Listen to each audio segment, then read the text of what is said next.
he does have receipts and he does have phone records, but there's a gap in there. And so they start to notice that there's a 17-hour window that can't be verified, either by receipts or by his phone records. 17 hours that's not verifiable of where he is. So as they start to investigate, it just seems like there are so many coincidences that keep coming. And of course, one or two coincidences you can understand, but there were a few more than just one or two. Okay. So he starts asking right away about his parents' will.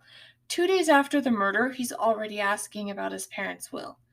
That seems like a bad move. And so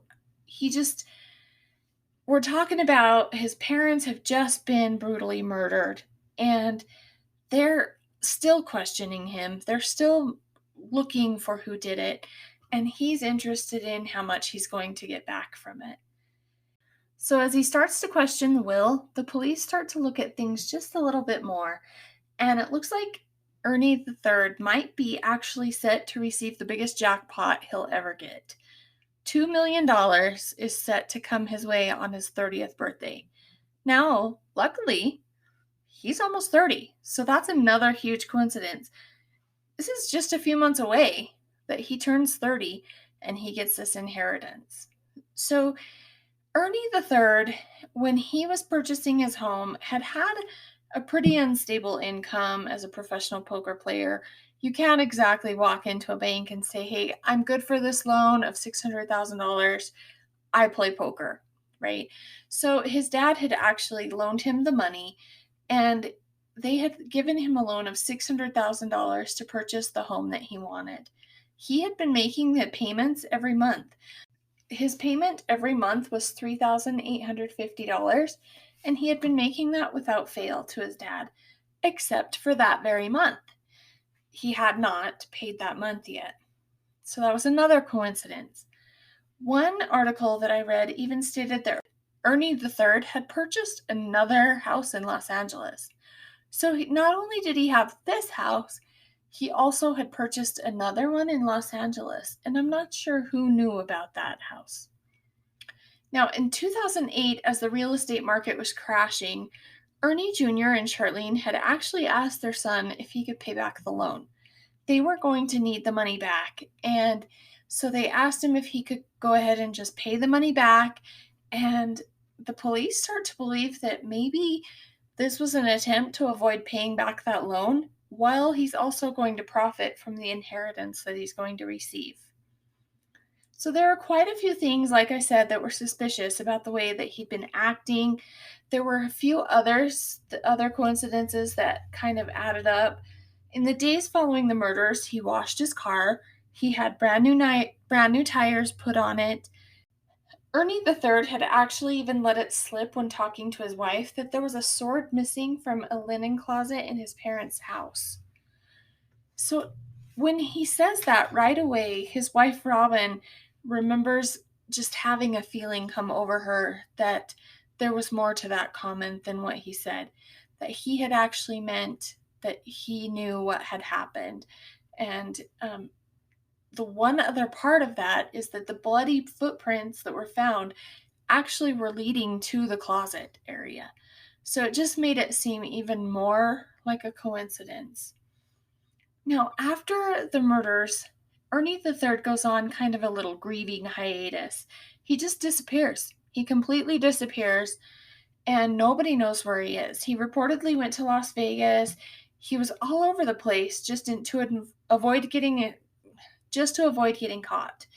And come to find out later, the entire time he was gone, good old Ernie was shopping for women on Craigslist, even then. So he can't even slow down for just a few days after his parents are murdered. He is already shopping for women. That 17-hour lapse that I talked about in phone records signal that there was most likely his phone being turned off, because it would have registered, as we know, on some other tower, and with it being turned off, they know that it wasn't registering whatsoever, so it was not on during that time.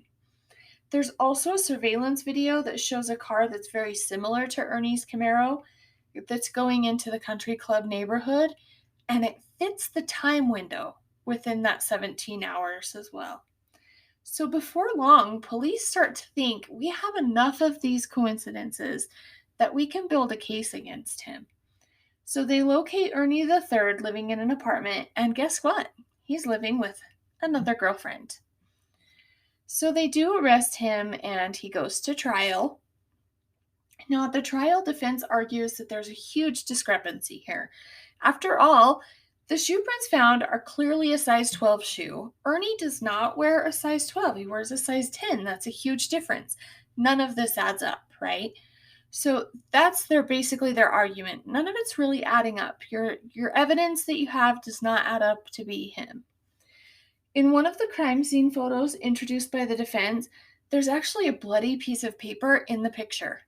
And it occurs to Mike Nieto, the prosecutor, that he needs to comb over the evidence just a little bit deeper, because he feels like there's enough circumstantial evidence, he's got enough coincidences, but he just doesn't feel like there's that smoking gun that we're looking for, right? And so he's thoroughly combing through all of the evidence during the trial, and he's just trying to come up with maybe there's more, maybe there's something that we're missing here.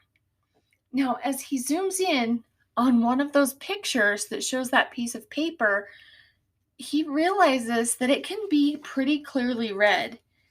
And when you can, and remarkably, it is extremely legible. There is a picture of it, and you can actually go online and look at this picture. It's extremely legible, and you can see exactly what it is. It was actually a warranty card for a Nike Youth baseball bat. And so he kind of knows we got something here. I'm not sure what that means, but there's something to follow. So suddenly a light bulb goes off, and he's suddenly aware we're dealing with the murder weapon. We've been wondering this entire time what was used to bludgeon this couple, and we just found it. So they go back and investigate this, and it turns out that on the same day Ernie's parents died, he had used his card. Ernie the Third had gone to Primm, Nevada, and used his card at a McDonald's and at a gas station. And as they start to look a little bit closer, he had also paid at a Nike outlet store in cash.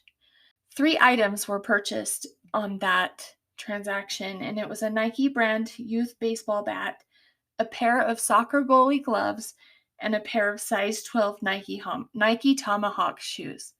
So basically, Ernie the Third went and got his kill kit at Nike, at the outlet store.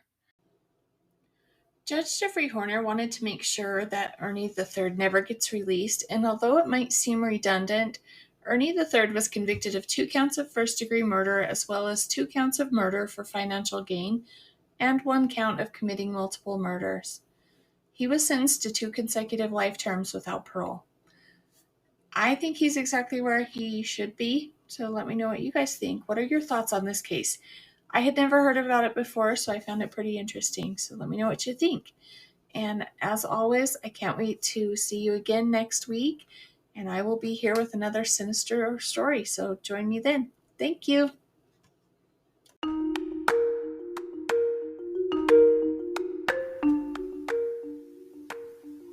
Thank you for listening, everybody. We will see you next time on Sinister Story Hour.